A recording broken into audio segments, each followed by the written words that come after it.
aí galera, Grande Mestre Evandro Barbosa aqui, e nesse vídeo de hoje nós vamos voltar com a nossa playlist A Partida da Semana, em que eu analiso a partida mais interessante, dica da semana. E para hoje eu escolhi a partida que foi jogada entre o Radjabov de brancas contra o Vattier Lagrave, uma partida de ataque muito interessante que decidiu uma das vagas para a Copa do Mundo de xadrez. A outra vaga, ela ainda vai ser decidida amanhã nas partidas rápidas, que o match semifinal entre Yu Yangyi e Jing Liren terminou em empate nas partidas clássicas. E aí vamos ver o que acontece amanhã para decidir aí qual vai ser a grande final da Copa do Mundo.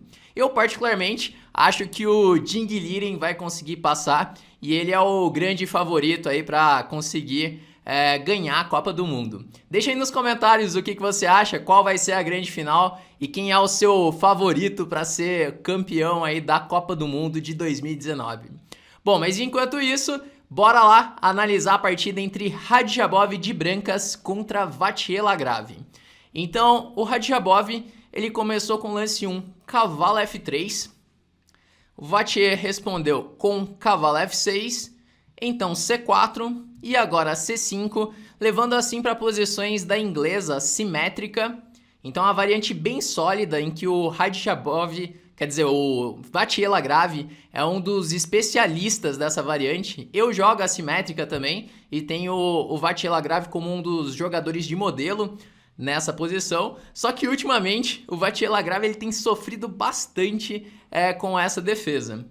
Então aqui, depois de cavalo C3, ele jogou com D5, tentando levar para posições da Grunfeld. Por exemplo, se as brancas jogam agora com E4, cavalo por C3, B por C3, G6 e D4, acaba transpondo para a defesa Grunfeld, que também é uma das especialidades do Vattier Lagrave, que é uma defesa muito dinâmica. Mas aqui, depois de cavalo D5, Radjabov ele jogou com E3. Então seguiu cavalo por C3, novamente se tomar com o peão de B, pode levar para posições da Grunfeld, só que aqui o Radjabov ele joga D tomar C3. E esse lance ele parece ser um lance bem inofensivo, porque agora as pretas podem jogar, por exemplo, dama por D1, rei por D1, e aí já troca as damas, simplificando bastante a posição. Só que essa troca das damas, ela pode enganar um pouco, que esse final o branco ele ainda tem uma pequena vantagem, ainda é mais fácil jogar de brancas. Um dos motivos é que como tá chegando em um final, o rei das brancas no centro ele não vai ser um problema para o branco. Em algum momento as brancas vão levar esse rei para C2 e ele vai ficar muito bem colocado. E de repente as brancas podem ocupar a coluna D primeiro. Em alguns casos, as brancas também vão conseguir mais espaço por causa do peão de E. Acaba tendo uma vantagem bem pequena, mas é mais confortável jogar de brancas esse final. Só que na partida, então, o Vattier Lagrave ele já jogou esse final algumas vezes, sofrendo também. Então nessa partida contra o Radjabov, ele resolveu jogar com lance dama C7, assim evitando trocar as damas. Então seguiu com E4, um lance bem natural para ganhar espaço no centro, poder assim desenvolver o bispo de C1. E aqui veio E6. O Vattier Lagrave já tinha jogado essa posição com o lance cavalo C6, que era uma outra opção. Mas aqui ele jogou com E6, que também é um lance bem natural nessa posição, para jogar bispo E7 e terminar o desenvolvimento. Então seguiu bispo D3, bispo E7 e agora dama E2. A ideia das brancas é em algum momento poder jogar com E5. E assim o branco vai ganhar ainda mais espaço e vai conseguir abrir a diagonal para o bispo de D3. Então veio aqui bispo D7, com a ideia de em algumas posições colocar o bispo em C6, assim colocando o bispo numa diagonal mais ativa e podendo desenvolver o cavalo para D7. Então roque, e aqui o Vattier Lagrave ele faz roque também, que aparentemente parece um lance muito natural de fazer para completar o desenvolvimento, mas aqui já é um erro das pretas, já é uma imprecisão, porque depois do lance E5 das brancas, que é um lance bem forte, as brancas ficam com uma grande vantagem de espaço, por causa desse peão de E5. E agora, como não tem aquele cavalo em F6 que geralmente está defendendo a ala do rei, as brancas podem pensar em usar os bispos apontando já para a ala do rei para começar a organizar um ataque. Inclusive, na live de quarta-feira, que o tema foi par de bispos, eu mostrei uma partida sobre como usar o par de bispos no meio jogo, em que o par de bispos também estava apontando para a ala do rei. Se você perdeu a live, assiste lá para entender mais sobre esse tema. Mas então aqui com E5, o branco já tem boas perspectivas de ataque na ala do rei. Seria mais preciso o preto jogar com bispo C6, esperando um pouco para rocar, porque em algumas posições as pretas ainda poderiam rocar grande. Por exemplo, depois de E5, cavalo D7, como ainda não definiu, por exemplo, se jogar com torre 1, as pretas poderiam rocar grande agora. O rei ficaria mais seguro na ala da dama do que na ala do rei. E se jogar, por exemplo, com bispo F4, já teria até algumas ideias como G5, sacrificando assim o peão de G, podendo abrir a coluna G, e as pretas vão rocar grande também. Então aqui roque não foi legal, Radjabov aproveitou com E5, bispo C6 e agora cavalo G5, já levando as peças para o ataque. E aqui o preto acaba tendo que ceder algo, fazer alguma concessão nessa posição, porque ameaçou tamanho H7. Se as pretas fazem um lance como G6, então enfraquece muito a ala do rei. Aqui eu quero comentar sobre um conceito para vocês, um conceito muito importante no meio jogo, que é o seguinte: quando você estiver sendo atacado em uma ala, tenta não mexer na ala que você está sendo atacado, porque pode surgir ainda mais fraquezas na sua posição. Então aqui é uma escolha difícil do Vachier-Lagrave, porque qualquer dos peões que ele avançar, G6 ou H6, acaba criando mais problemas na ala do rei. Porque, por exemplo, se ele joga agora com G6, então as brancas podem seguir com torre 1, cavalo D7, e aqui começa a ter ideias como, por exemplo, cavalo por H7, sacrificando um cavalo. Rei H7, dama H5, cheque, rei G8, bispo por G6, e depois de FG6, dama G6, as brancas podem jogar torre E3, e não dá para parar a ameaça de jogar torre H3. E se jogar, por exemplo, aqui bispo por G5, para já eliminar esse cavalo, então bispo por G5, o branco está aí com um par de bispos, novamente apontando para a ala do rei, e começa a ter ideias como, por exemplo, bispo E7 e bispo D6, assim já consolidando a posição, e as brancas podem calmamente ir passando mais peças para a ala do rei, como por exemplo nessa variante, passando a torre para E1, E3, passando a torre pela terceira, e também não é fácil defender essa posição. Então nesse momento as pretas jogaram H6, então veio bispo H7 cheque, rei H8 e agora bispo C2. Então aqui o Radjabov ele começa a jogar com muita precisão a partida. Com essa ideia de bispo H7 e bispo C2, ele criou a ameaça de jogar o lance dama D3, já armando aquele estilingue para dar mate em H7 e aproveitando que não dá para tomar o cavalo com H por G5, que está tendo mate com dama H5 e dama H7. Então aqui, depois de jogar bispo C2, as pretas fizeram C4, tentando assim impedir a ideia de dama D3. Se, por exemplo, as pretas fizessem um lance de desenvolvimento, como cavalo D7, então seria possível jogar dama D3, já ameaçou dama H7. E se G6, então cavalo toma E6, F por E6 e dama toma G6, já com a ameaça de jogar dama H7 mate. Então já dá para perceber que a posição está muito perigosa de jogar de pretas, né? Parece que faltam peças na ala do rei para ajudar na defesa. Então aqui jogou C4, se tomar o peão de C4 agora, então já é possível jogar o lance como H por G5. Então aqui o Radjabov jogou torre E1, que em muitas posições essa torre ela pode ajudar no ataque, passando pela terceira. Então veio dama D8, ameaçou tomar o cavalo de G5 e agora cavalo H3. E a gente pode observar que o peão em H6 agora ele virou um alvo, porque em muitas posições as brancas podem pensar em jogar dama H5 e bispo toma H6, já sacrificando o bispo em H6. É bem típico esse sacrifício em H6 quando as pretas avançam o peão. É aquilo que eu estava falando. Sempre que você mexe na ala que você está sendo atacado, acaba surgindo mais debilidades. Então, se for possível evitar de mexer, é o ideal. Aqui o Vattier Lagrave ele acabou sendo obrigado a jogar com H6. Então aqui depois de cavalo H3 veio dama D5. Então cavalo F4, já ataca a dama, defende o mate em G2. Dama C5. E aqui o Radjabov faz um lance que eu achei muito fino, um lance muito forte da posição, que é bem sutil. Às vezes é difícil ver esse tipo de ideia durante a partida, porque a gente já viu que aquela ameaça de mate em H7, aquele estilingue, é muito forte. Então ele continua com a ideia, ele joga aqui o lance bispo B1. Esse tipo de lance ele é difícil porque é um lance que volta a peça para trás, né? Então, tipo, você quando tá atacando, você quer levar suas peças só para frente, pro ataque. Então, esses lances que volta a peça para a primeira, por exemplo, é difícil de imaginar quando você tá atacando. Então, por isso que esse lance eu achei bem sutil. Já ameaça dama C2. Dama C2 para dama H7, mate.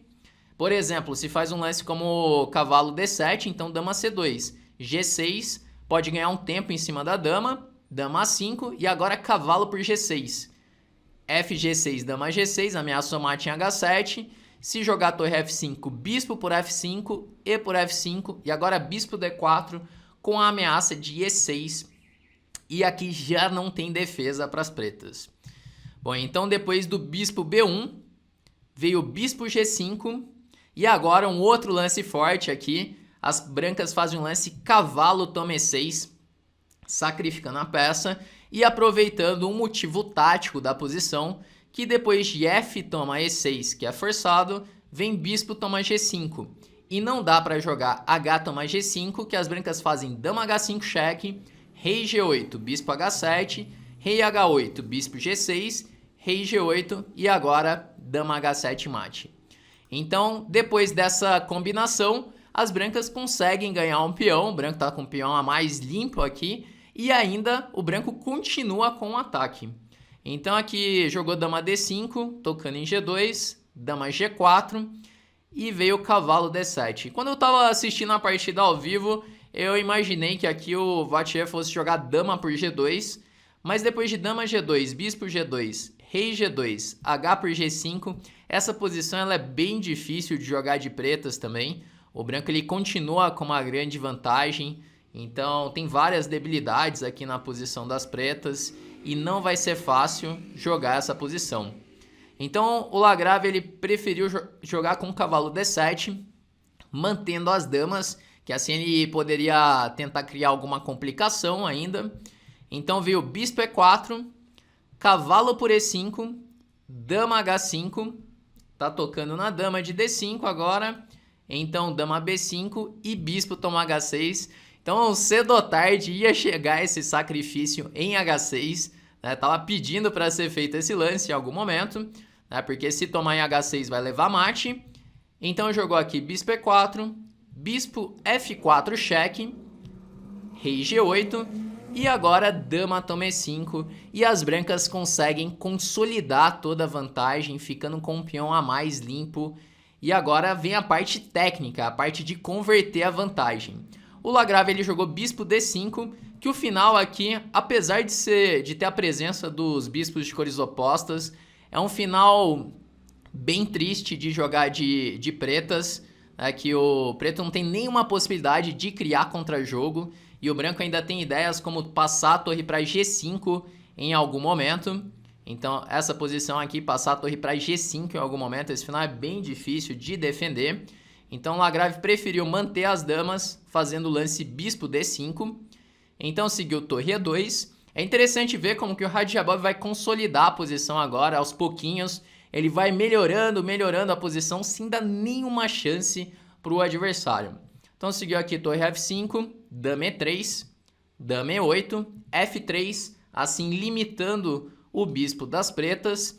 Então, quando surge uma posição com bispos de cores opostas no meio jogo, é diferente de um final, que no final as posições com bispos de cores opostas têm uma tendência em levar para o empate. Já no meio-jogo, é uma posição muito desequilibrada e o lado que tiver com o bispo ativo vai conseguir vantagem, porque, por exemplo, o branco tem o bispo de casas pretas. O jogador de pretas, aqui o lado das pretas, não consegue defender pelas casas pretas. Então, nesse caso, o Radjabov ele ainda vai ficar com o bispo ativo. E o bispo de D5 ele fica muito passivo porque está sendo limitado pelo peão de F3. Então aqui seguiu H4, dobrou as torres em F8, bispo G5, já evitando qualquer tático, qualquer ameaça em F3 também. O bispo em G5 bloqueia a dama. Então veio A6, não tem muito o que fazer de pretas, torre D1, dama E8 e agora torre D4, com a ideia de poder passar a torre para G4 e o Radjabov aos poucos começa a organizar um ataque contra o rei das pretas. Então veio dama C6, torre G4, rei H7, bispo F4, com a ideia de levar o bispo para E5 para atacar G7, torre de 8 F7, bispo E5, então B5, o preto não tem contra-jogo, é zero contra-jogo. É interessante até a gente comparar os dois bispos, né? Que o bispo das brancas joga atacando G7 e o bispo das pretas ele não está fazendo nada. Então veio aqui dama F2, com a ideia de passar a dama para G3, dama D7, dama G3, torre H5, bispo D4. A ideia agora é passar a torre para E5. Então é muito interessante ver como que o Radjabov ele consegue coordenar as peças, uma ajudando a outra, sempre mantendo a harmonia entre as peças. Jogou dama C7, daí torre E5. Agora o branco ele quer manter as damas, ele não quer simplificar a posição. Torre F5 e agora torre G5. Aqui é um outro lance bem forte aqui, porque depois de torre por G5, por exemplo, as brancas podem jogar H toma G5, já ameaçando G6. Então, aqui jogou torre G5, rei G8, H5, com a ideia de jogar H6, torre toma G5, dama toma G5, dama E7, não quer trocar as damas, dama G4, que cria a ameaça de jogar torre G5 e H6, e nesse momento o Vachier-Lagrave, numa posição muito difícil de jogar, ele faz o lance torre F5, que é um erro decisivo. Esse lance ele perde imediatamente, porque agora as brancas podem jogar dama por F5, assim ganhando a peça limpa. Na hora que tomar em F5 tem torre por E7. Então assim, não é que foi uma pendurada do Lagrave, a posição dele já era muito difícil, né? Claro que aí perde a partida imediatamente, mas eu não sei como que as pretas poderiam defender essa ameaça de torre G5 e H6. Faz um lance como, por exemplo, um torre F6, então é possível jogar torre G5, já atacou F6, tocou em G7, quando torre F7, H6, e aqui o branco está completamente ganho. Então assim, realmente não tinha esperanças da posição, mas acabou aí com essa pendurada assim, com torre F5, dama F5 e caindo a dama em E7. E com esse resultado, o Radjabov venceu o match por 1,5-1,5 e conseguiu assim garantir a vaga na final da Copa do Mundo. E agora vai esperar o match entre os chineses Yu Yangyi e Jing Liren, que eu tô apostando minhas fichas aí no Jing Liren. Vamos ver o que acontece amanhã nas partidas rápidas.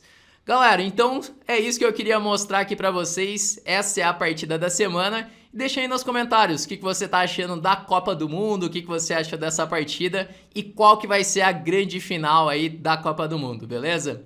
Bom, então vamos encerrando por aqui e até o próximo.